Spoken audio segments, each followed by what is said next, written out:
여러분의 아침을 함께합니다. 94.5MHz YTN 뉴스 FM 신율의 출발 새아침.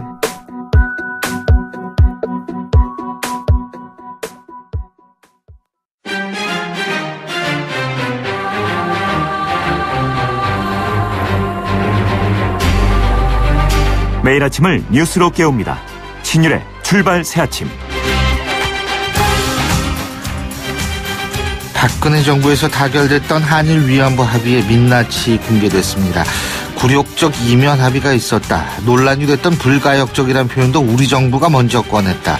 이 박근혜 전 대통령의 연내 타결이라는 데드라인을 설정해서 협상력을 떨어뜨렸다. 이게 한일 위안부 합의를 검토한 TF의 주된 결론인데요. 자, 그런데 이런 어제 발표된 결과의 내용도 충격적이지만 박근혜 정권이 초기 위안부 문제로 냉랭했던 한일 관계를 왜 이런 불가역적이라는 표현까지 쓰면서 서둘러서 봉합하려 했는지 이 부분도 상당히 궁금합니다. 어쨌든 이 부분 국내외적으로 파장이 만만치 않을 것 같은데요. 그래서 오늘 4부에서는 한일 위안부 합의를 검토한 태스크포스 팀 위원장이시죠. 오태규 위원장으로부터 발표 내용 자세히 알아보고요. 잠시 후 2부에서는 한일 관계에 미칠 파장은 어떨지 한일의원연맹 회장을 맡고 있는 대표적인 일본통 더불어민주당 강창일 의원과 얘기 나눠보겠습니다. 또 법꾸라지라고 불리던 우병우 전 수석이 청구한 구속적부심이 기각됐습니다. 하지만 특활비 상납 혐의로 구속영장이 청구됐던 조윤선 전 수석은 구속영장이 기각이 됐는데요. 잠시 후 1부에서 정의당 노회찬 원내대표와 함께 관련 입장 들어보겠습니다. 자, 12월 28일 목요일에 보내드리는 신율의 출발 새 아침, 먼저 광고 듣고 시작하겠습니다.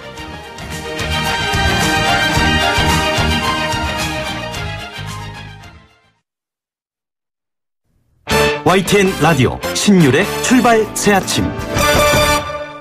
예, 지금까지 들어온 뉴스 정리해 보겠습니다. 백병규 시사평론가 스튜디오에 나와 계십니다. 어서 오십시오. 안녕하십니까. 예, 밤새 들어온 얘기부터 해보죠. 조윤선 전 청와대 정무수석이요. 재구속 위기에서 또 벗어났습니다. 네, 이 풀려난 지 5개월 만에 재구속되는 것 아니냐. 예. 이제 이런 관측도 있었습니다만, 그러나 이제 그 구속 위기에서 벗어났죠. 국가정보원에서 그 특수활동비를 그 뇌물로 상납받은 혐의로 이제 구속영장이 청구가 됐는데요. 서울중앙지법의 그 오민석 영장 전담 부장판사, 수수된 금품의 그 뇌물성 등 그 범죄 혐의에 대한 그 다툼의 여지가 있다. 또 그 도망 및 그 증거 인멸의 염려가 있다고 보기 어렵다면서 이제 구속영장을 기각을 했습니다. 검찰은 그러나 이 기각 사유를 좀 수긍하기 어렵다면서 그 강하게 반발했는데요. 이 전경련을 그 압박해서 그 특정 보수단체를 그 지원하게 한 같은 혐의로 부하 직원인 그 허 전 행정관이 구속된 반면에 상급 책임자인데다가 별도의 그 뇌물수수 혐의까지 있는 이 조 전 수석은 오히려 그 엄정한 책임을 면하는 결과가 됐다면서 이는 그 형평에 어긋난다고 주장을 했습니다. 네. 또 그 블랙리스트 재판에서 그 박준호 전 정무수석 등 이 관련자들의 그 유증 경과 등을 볼 때 이 증거 인멸의 우려도 높다면서 이 기각 사유를 그 조목조목 반박을 했는데요. 네. 지금 영장 전담 판사들과 이 검찰의 이 같은 그 구속영장을 둘러싼 이 논란, 다툼이 좀 계속되고 있죠. 예. 검찰이 이렇게 조목조목 반박한 것도 굉장히 좀 이례적인데요. 검찰은 아무튼 영장 재청구도 이제 검토하고 있다고 그러는데요. 우병우 전 민정수석이 낸 그 구속적부심은 그러나 어제 이제 법원에서 기각이 됐죠. 예.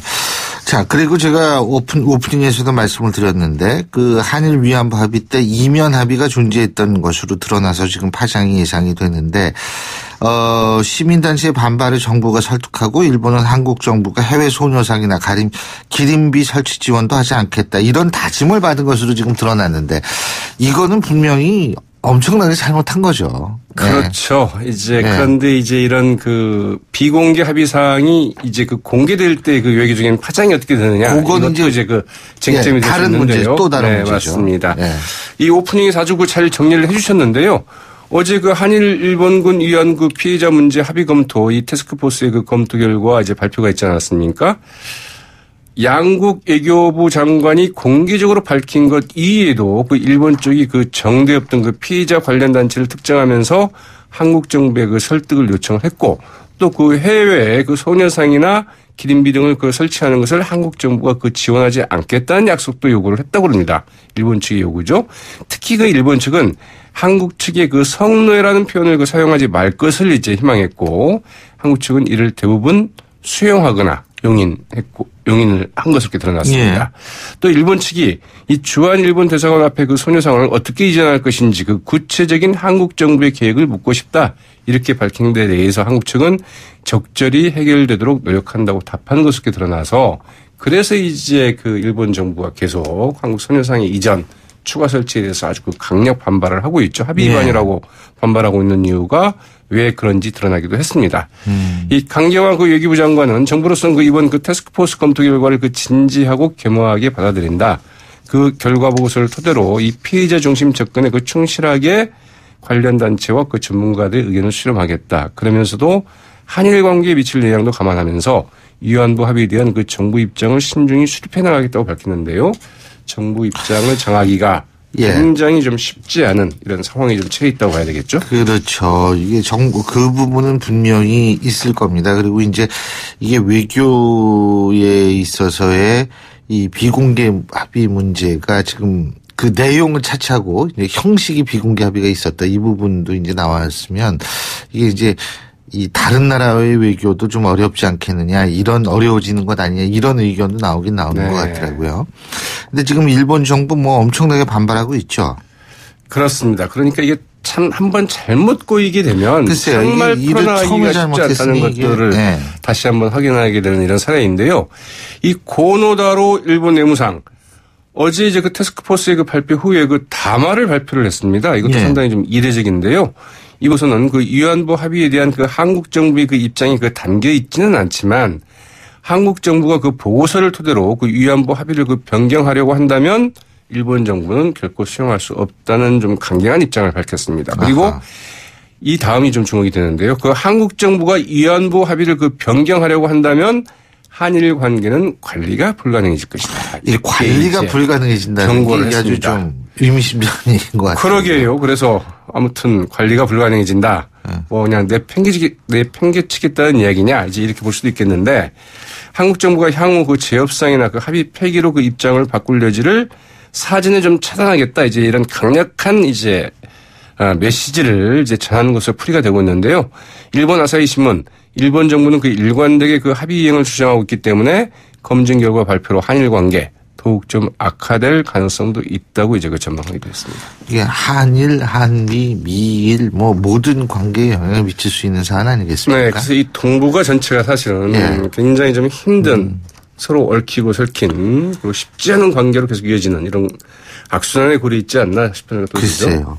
자, 그리고 국내 정치 얘기인데요. 이 바른정당과의 통합 찬반을 묻기 위해서 시행하는 전당원 투표의 첫날 투표율이 10%를 넘었어요. 예? 네. 이게 뭐 아주 굉장히 많이 투표를 했어요. 상당히 높다는 평가가 나오고 있는데요. 그 K보팅, 그 중앙선거관리위원회 그 온라인 투표 시스템 아니겠습니까?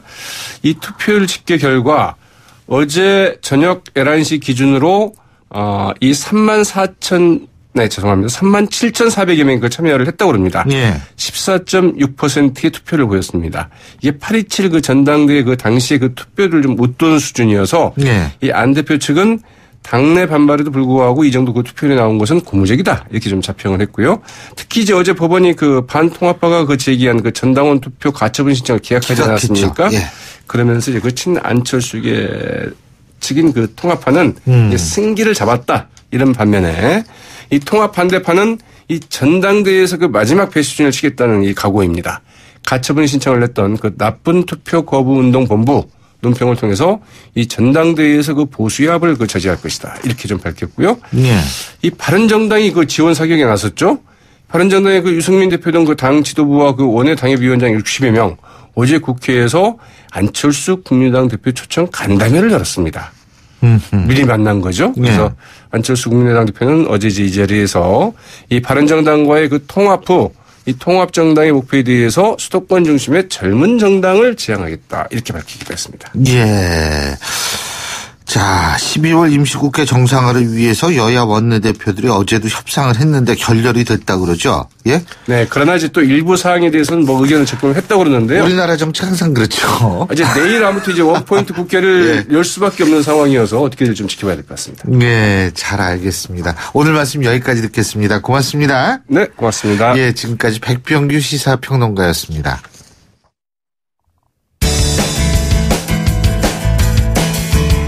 여러분은 지금 FM 94.5MHz로 방송되고 있는 신율의 출발 새 아침을 듣고 계십니다.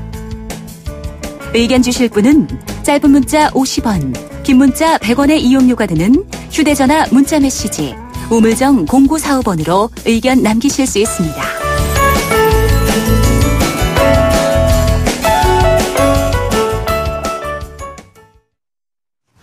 예, 법꾸라지라고 불리던 우병우 전 수석이 청구한 구속 적부심이 기각이 됐습니다. 하지만 국정원으로부터 특활비를 상납받은 혐의로 구속영장이 청구됐던 조윤선 전 수석의 구속영장은 기각이 됐는데요.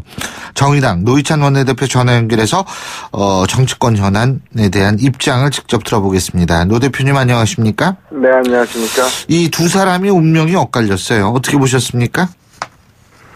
네, 뭐 구속적 부심이라거나 또는 구속영장 그 발부 자체가 뭐 죄가 있다 없다를 가리는 건 아닙니다만은 우병우 전 수석은 당연한 결과라고 보고요. 네.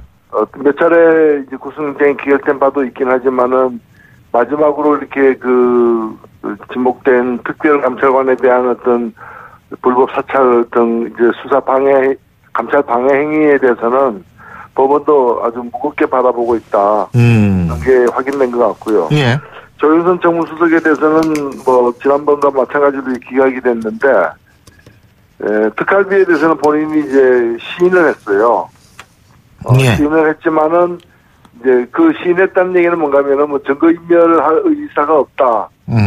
그리고 이제 이거는 뇌물이 아니라 관행적으로 주는 거라서 모르고 받았다. 이제 이렇게 오히려 시인을 함으로써 말을 했고, 반면에 이제 블랙리스트와 화이트리스트에 대해서는 그 이전 영장 청구할 때와 보다 이제 새로운 어떤 여러 가지 정황들이 확보가 됐음에도 불구하고 굉장히 이제 좀 인색하게 그 영장 그 발부 담당 판사가 이걸 문제 다룬 게 아닌가 좀 그렇게 얘기해 줍니다. 예, 이거 어떻게 또 조윤선 전 수석에 대해서 구속영장을 재차 청구할 가능성이 있다고 보십니까, 검찰이? 글쎄요, 그거는 뭐 검찰이 판단할 몫이지만은 제가 볼 때는 이미 이 정도면은 뭐 영장 발부를 가지고 구속하냐 안 하냐 가지고 다툰 문제라기보다는 법정에서 본 재판 과정에서 검찰로서 더 노력을 좀 해야 될 것 같습니다. 예. 자, 그리고 이 얘기도 좀 여쭤봐야 될 것 같습니다. 어제 그 한일 위안부 합의를 검토한 TF 발표 보셨죠? 그렇죠? 네네. 근데 이게 아주 내용을 보니까 잘못했더라고요. 박근혜 정권이. 네. 분명히 엄청 잘못을 했는데 이게 이면 합의가 있었다. 이 부분. 근데 이제 이면 합의가 없었다. 지금도 윤병세 전 장관은 이면 합의가 아니다라는 입장을 얘기하고 있는데 이 부분은 어떻게 보십니까? 글쎄요. 제가 볼 때는 그게 이면 합의 아니면 뭐가 이면 합의인가. 네. 실제로 그 몇 가지 이제 그 손해상 이전 문제라거나 몇 가지 문제에 대해서 정부가 약속을 한 것이거든요. 네. 약속을 한 게 아니라면은 오히려 지금 일본의 태도가 더 문제가 되는 거죠. 예, 그래서 저는 이 잘못된 걸 풀기 위해서 네. 꼬여 있는 걸 풀기 위한 이번에 이면 합의를 공개한 것 자체가 모든 다 푸는 건 아니지만은 이후에 한일 관계를 새롭게 재정립하기 위해서라도 마땅히 거쳐야 될 단계다 이렇게 생각됩니다. 그렇군요. 근데 근데 윤병세 전 장관은 이면 합의가 아니라고 얘기하는 이 얘기는 또 뭔지 모르겠어요. 네. 저도 뭐 납득이 안 갑니다. 사실 구체적으로 어떠한 이 공개되지 않은 합의가 있었는지가 발표가 되지 않았습니까? 네. 그렇다면 일본이 이 문제에 대해서 그 손해상 이전에 대해서 한국 정부가 약속한 바 없다거나 그런 이면 합의의 존재 자체를 또 부정해야 되는 건데 일본은 또 그렇게 안 나오고 있지 않습니까? 그 자체가 그런 합의가 있었다는 걸 시인하는 거라고 저는 봅니다. 그런데요. 또 한 가지 궁금한 점이 뭐냐면 이게 박근혜 정권 시절을 돌이켜본다면은 처음에는 이 위안부 문제 때문에 한일 간의 관계가 굉장히 냉랭하지 않았습니까? 네, 그런데 그렇습니다. 이것을 왜 갑자기 이렇게 방향을 틀어가지고 뭐 불가역적이라는 것도 우리가 먼저 얘기했다며요. 예? 네, 이런 식으로 왜 서둘렀다고 보십니까? 전 이 부분도 굉장히 중요한 부분이라고 보거든요. 사실 그 부분이 미스테리한 부분 중에 하나인데 예. 박근혜 정부가 6대 정부보다도 사실은 좀 더 강경하게 일본 정부를 대해온 건 사실입니다. 예. 지금 초기부터. 그렇죠. 이제 그로 인해서 사실은 한일 관계가 이렇게 좀 악화되는 데 대한 미국의 우려 이런 것들도 막 여러 차례 제기된 바가 있고요. 예. 미국에서도 동북아 이제 안보 이런 차원에서 이 한일 양국의 어떤 화해 이런 걸 적극적으로 권고하기도 한 바가 있고. 제가 볼 땐 그런 어떤 이제 대외적 요인과 그다음에 국내 정치에서의 어떤 뭔가를 돌파하기 위한 그런 동기가 무리하게 한일 관계를 또 이제 급 전환시키는 예. 과정에서 이런 이제 좀 실수들이 이 시행착오들이 발생하지 않았나 이렇게 보여집니다. 그러니까 대표님께서 보실 때에는 그때 당시에 있어서의 어떤 우리와 미국과의 관계 속에서 일본 문제가 접근될 수밖에 없었기 때문에 서두른 측면도 있다. 이렇게 이해도 되겠습니까? 예, 제가 볼 때는 한일 관계 자체를 갖다가 예. 발전시키기 위해서 이런 무리수를 뒀다고 보이지는 않습니다. 왜냐하면은 지금 우리가 겪고 있는 상황이지만은 이제 일본이 정부 위안부 등에 대해서 제대로 사과할 자세가 아직 안 돼 있다면은 예. 압박을 가하면서 좀 더 기다릴 수도 있는 건데 예. 오히려 우리가 문제를 갖다가 봉합하고 무리하게 뒤덮는 식으로다가 일을 처리해서 더 악화된 거 아닙니까? 예, 안야만 못한 합의였다고 저는 생각하기 때문에 예. 한일 관계 그 자체의 문제라기보다는 다른 어떤 정치적 요인 때문에 이 문제를 이렇게 좀 서두르다가 사고가 난 게 아닌가 이렇게 보여집니다. 그리고 이 내용을 보면은 뭐 당연히 충격적인데 그런데 이제 일각에서는 이런 얘기가 나옵니다. 이 외교 문서, 외교 기록 그리고 외교에서는 비공개 이면 합의가 있을 수 있다. 그런데 이것이 내용은 잘못됐지만 공개하면은 이게 나중에 다른 나라랑 외교를 어떻게 하라는 얘기냐 이런 시각이 있는 것 같더라고요. 이 부분은 어떻게 보세요? 예, 그 딜레마입니다. 양면이 다 있는 건 사실입니다. 네. 결국에는 덮어두고 가기에도 문제가 되는 거고, 이걸 갖다가 일장에 공개했을 때 또 다른, 손실이 있는 것 또한 사실입니다. 네. 결국에는 어느 손실이 더 적으냐, 그걸 네. 따질 수밖에 없는 거죠. 제가 볼 때는 최상의 어떤 지금 방책은 아니지만은, 최악을 막기 위한 차악의 어떤 선택일 수도 있다고 봅니다. 예, 그렇군요. 지금 한국당 같은 경우에 자신들이 밝히면 진실 규명이고 남이 밝히라고 하면 국익을 내친다는 후한무치한 이중잣대다. 이러면서 이제 이 얘기는 이제 한일 문제는 아닙니다만 임종석 비서실장의 아랍에미리트 특사 방문 의혹에 진실을 촉구했는데 이 부분은 그러면 어떻게 해야 된다고 보세요? 예. 근데 이제 오히려 저는 물론 이제 문제가 있다면 밝혀야 되겠죠. 네. 그러나 만일에 공개할 경우에 오히려 아랍에미리트의 관계에 더 이제 손상이 되는 어떤 상황이라면은 예. 일정하게 그걸 또 밝히지 못하는 것도 이유가 있다고 저는 생각됩니다. 다만 이 정치적 논란이 되기 때문에 이 논란을 종식시키기 위해서 제가 볼 때는 청와대에서 국회 비서실장이나 이런 분들이 국회 운영위원회를 열어서 좀 비공개로 청와대가 밝힐 수 있는 것까지는 좀 더 밝히는, 더 이상의 어떤 오해의 소지를 없애는 그런, 진일보한 노력이 필요하다고 보고요. 그리고 야당들도 마치 이 문제를 갖다가 말하기 힘든 것을 갖다가 개선해서 얘기하라고 이렇게 무턱대고 조를 문제는 아니라고 봅니다. 그래서 그런 비공개 운영위원회 등에서 제한된 범위 내에서 설명을 해서 이 문제를 좀 불씨를 끄는 것이 바람직하지 않나 싶습니다. 근데 물론 외교에서 모든 걸 다 얘기할 수는 당연히 없지만 왜 그걸 그렇게 밝히지 못하는지 그런 부분은 좀 궁금해지는 분들이 많더라고요. 궁금해하는 분들이. 예. 그래서 좀 오해를 불식시키기 위한 좀 더 노력이 필요하다. 이제까지 청와대 대응 보면은 말이 좀 몇 차례 바뀐 바도 있고. 네. 예, 그리고 뭐 지나가다가 얘기하듯이 이렇게 얘기를 한 바도 있기 때문에. 네. 아무 문제 없는데 왜 터무니없는 오해냐는 식으로만 대할 문제는 아니다. 실제 오해할 바가 없다 하더라도. 예. 또 이 여러 정당들에서 그런 문제 제기가 있다면은 조금 더 적극적으로, 좀 더 진지하게 임해서 오해를 불식시킬 필요가 있다고 저는 봅니다. 이게 지금 사실 왜 우리가 이제 외교 문제에 대해서 쭉 얘기를 하고 있는데 이 중국과의 관계도 지금 굉장히 좀 어렵지 않습니까? 사실 그죠? 그렇죠. 중국 외교부 같은 경우에는 부인을 하고 있습니다만 보도에 따르면은 지금 단체 관광객 우리나라 유커라고 얘기하는 그 중국 사람들 오는 거예요. 이거를 또 금지시켰다 이런 보도도 있었지 않습니까? 자, 네. 이런 속에서 참 이게 지금 한일, 미일, 한미 그리고도 한중 이 관계를 이걸 어떻게 풀어야 됩니까? 지금 이런 상황 이게 상당히 꼬여 있는 것 같은데. 예, 네. 예. 사실 문재인 정부 들어선 서기였던 전후한 특히 이제 2017년 예. 전후한 상황은 한국 외교사에 있어서 한미 관계도 그렇고 한일 관계, 한중 관계 다 최악의였던 상황이었죠. 지금 다소 이렇게 진전되는 국면이긴 합니다만은 굉장히 힘든 상황을 경과하고 있다고 생각됩니다. 그래서 어떤 조치 하나로서 정책 하나로서 문제가 이렇게 확 뚫릴 수 있는 상황은 아니라고 보고요.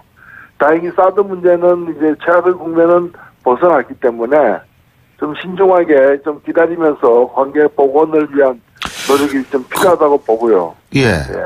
근데 중국은 왜 외교부는 단체 관광 금지한 적이 없다 이렇게 얘기를 하지 않습니까? 중국이라는 나라가 다른 나라와 다르게 예. 사실 국가의 어떤 지배력이 굉장히 강력한 나라. 권위주의 정권이죠. 예, 예. 예, 예. 그렇기 때문에 실제 상황이 어떤지에 대해서는 조금 더 지켜볼 필요는 있다고 봅니다. 알겠습니다. 그리고 어제 하루 종일 이슈가 됐던 사자성어가 하나 있죠. 이 척당불기라는 사자성어인데 이게 홍준표 대표의 성완종 리스트 재판에서 쟁점이 됐던 액자에 담긴 사자성어라고 그러더라고요. 예? 네네. 이거 어떤 생각하셨어요? 이거 보시면서? 예, 이미 대법원 판결까지 난 재판이긴 합니다만은. 네. 재판 과정에서 이 무죄, 홍준표 대표의 혐의가 사실이 아니다라는 그런 정황 증거로서 지목된 것이, 고인 성완종 씨가, 의원실에서 봤다라는 척당불기 액자가 의원실에는 없었고 대표실에 있었다라는 것인데, 이번에 의원실에도 걸려 있었다. 걸려 있던 걸 나중에 이제 대표실로 빼어서 가서 붙였다라는 게 드러났기 때문에, 사실은 성완종 씨의 와 관련된 어떤 증언에서 이제, 거짓 증언이 아니냐라고 지목받았던 정황이 거짓이 아니다라는 것이 확인됐기 때문에 당연히 의혹이 생기는 건 사실이거든요. 이에 대해서는 홍준표 대표 측에서 해명을 해야 될 문제라고 생각됩니다. 그럼 여당도 국민 앞에서 액자의 존재를 해명해야 된다 그러고 이재명 시장도 대표직 사퇴하고 정계 은퇴해야 된다 이런 주장을 하기도 했기 때문에 이 부분에 대해서 제가 여쭤본 거고요. 이 척당불기라는 말 자체가 네. 기계가 있고 어떤 뜻이 커서 굽힘이 없다 이런 눌려지지 않는다 이런 뜻인데 네. 지금 상황은 액자가 통탄한 일이죠. 액자의 뜻과는 정반대의 상황이 되어가고 있다. 2017년 진짜 이제 얼마 안 남았는데요. 12월 임시국회 본회의 한번 열지 못하고 못하고 있지 않습니까? 이건 네. 뭡니까, 이거는? 정말 저는 한국 정치가 무책임의 극치를 보여주고 있다고 생각되고요. 네. 내일 마지막 날인데 반드시 임시국회가 본회의가 열려서 네. 지금 이제 일몰되는 법들도 있고 민생과 관련된 법들도 있고 그다음에 1월 2일이면 공석이 되는 대법관 문제도 있기 때문에 네. 이미 상정된 안건들을 갖다가 처리해야 되고요. 네. 그리고 지금 걸림돌이 되고 있는 그 개헌 특위와 관련된 문제도 일단은 그 문제가 꼬이게 된 것은 자유한국당의 이 약속 위배 때문입니다. 예. 그래서 지금 지난 대선 때 개헌하겠다고 지방선거 때까지 예. 개헌하겠다고 약속한 당들 중에서 유일하게 자유한국당만 지금 그 못 지키겠다는 것인데 예. 못 지키겠다면 국민들에게 사과하고 어떻게 하겠다는 것인지를 좀 명백하게 좀 밝히는 것이 우선 이루어져야 될 조치라고 생각됩니다. 예, 잘 알겠습니다. 오늘 말씀 잘 들었습니다. 고맙습니다. 네, 감사합니다. 예, 지금까지 정의당의 노회찬 원내대표였고요. 신율의 출발 새 아침 1부 순서 여기서 줄이겠습니다. 잠시 뒤 2부에서 뵙겠습니다. 소통의 아침을 여는 공정한 목소리. 신율의 출발 새 아침. 신율의 출발 새 아침 2부 순서 먼저 광고부터 듣겠습니다. YTN 라디오 신율의 출발 새 아침. 예, 1부에서도 저희가 얘기를 나눴습니다만 외교부 장관 직속의 한일 일본군 위안부 피해자 문제 합의 검토 타스크포스. 제가 이제 앞으로는 위안부 TF라고 간단히 줄여서 말하겠습니다만 이 위안부 TF가 박근혜 정권 당시 타결됐던 한일 위안부 합의의 협상 과정을 검토한 결과를 어제 발표를 했는데요. 일본에서는 결과가 발표된 후에 한일 관계가 관리 불가능해질 수도 있다. 이런 으름장을 놓기도 했는데요. 자, 과연 이번 결과 발표가 한일 관계에 어떤 영향을 미치게 될지 한일 의원연맹 회장을 맡고 계시죠. 정치권의 대표적인 일본통입니다. 더불어민주당 강창일 의원 전화 연결해서 입장 들어보겠습니다. 의원님 안녕하십니까? 네, 안녕하세요. 강창일입니다. 예, 어제 그 타스크포스 팀 발표 어떻게 들으셨습니까? 역시나 했는데 역시였어요. 충분히 그런 결과가 나올 것으로 생각을 하고 있었거든요.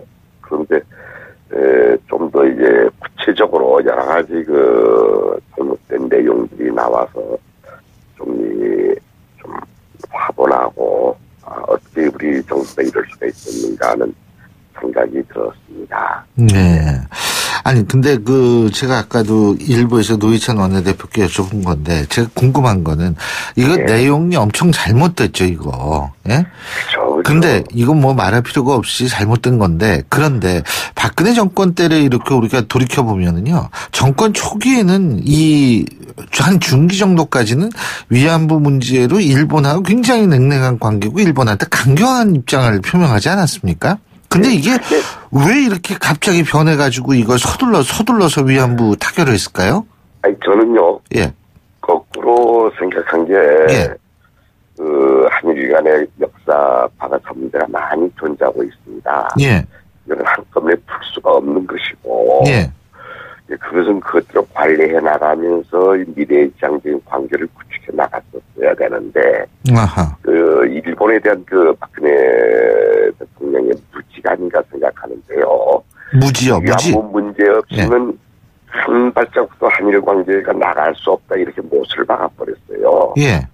거기에서 꼬여버린 거죠. 그래서 한일 관계가 콩콩 막혔던 거 아닙니까? 너무 강경해가지고 이게 오히려 막아놨다 이 말씀이시죠? 예. 그죠. 그거는 그것도 관리해 나가면서 부분은 협력해 나갔었어야 되는데, 그건 일본에 대한 무지예요. 어허. 그래서 제가 여러 차례 지적을 했더니 그러면 안 된다. 한일 위안부 문제를 해나가면서 다른 문제도 많이 있었습니다. 경제 협력 문제, 안보 협력 문제 등등. 그러다가 2년 지나서 그냥 하루아침에 그냥 일실기 분사 작전 하듯이 이런 식으로 그냥 참 배굴러도 아니고 어떻게 그렇게 창피한 문서를 만들 수 있는 겁니까? 이렇게 해서 더욱더 한일 관계를 꼬이게 해버린 거죠. 저전 피해 당사자 분들도 전혀 받아들일 수 없고 대한민국 국민도 엄청나게 자존심이 상하는 그러한 일주일에 야합적 합의를 했고, 또 하나는 국민적 동의를 받지도 않았어요. 그때 국제에서 보고하고 국제적 동의를 받아도 되고 국민적 컨센서스를 이뤄나갔으면 그 문장 내용도 좀 더 좋아지겠죠. 저는 우선은 일본 정부나 한국 정부나 위안부 문제를 해결하겠다고 하는 그 정신, 취지는 좋다고 생각을 합니다. 하는데 그 내용에 내용도 엉망이고 절차도 아주 엉망이었다 이거죠. 여기에서 덕적고 요벌이었다 이렇게 생각을 하고 있습니다. 내용도 엉망이고 절차도 엉망이었다. 내용 엉망한 건 뭐 온 국민이 공감을 할 텐데 이 절차가 엉망이었다라는 것 자체가 아까 말씀하신 합의 과정이 없었다 이 말씀이시죠. 이면 합의가 존재했다라는 거가 문제라고 생각하십니까? 그 절차에서? 예, 그 이전에 이런 문제를 해결하면 이 당사자 그래서 소통을 해야 되거든요. 대화하고 그분들의 뜻을 받들어서 이 협상에 임해야 되고요. 이것은 또 이 국가 간의 큰 내용, 이 문제 아니겠습니까? 그러면은 국민적 합의도 얻어내야죠. 국민적 합의되는 건 국회에 보고도 하고 국회 동의도 얻었어야 되는 거예요. 그래서 저희들은 그때부터 한 얘기는 이건 양국 정부 간의 합의에 지나지 않는다. 국제법적 효력은 전혀 갖출 수가 없다. 이렇게 주장을 했었거든요. 거기에다가 이제 우리가 늘 이면 합의를 얘기를 했었어요. 있다. 근데 없다고 늘 강변을 해왔어요. 지금도 윤병세 전 장관은 없다는 거 아닙니까?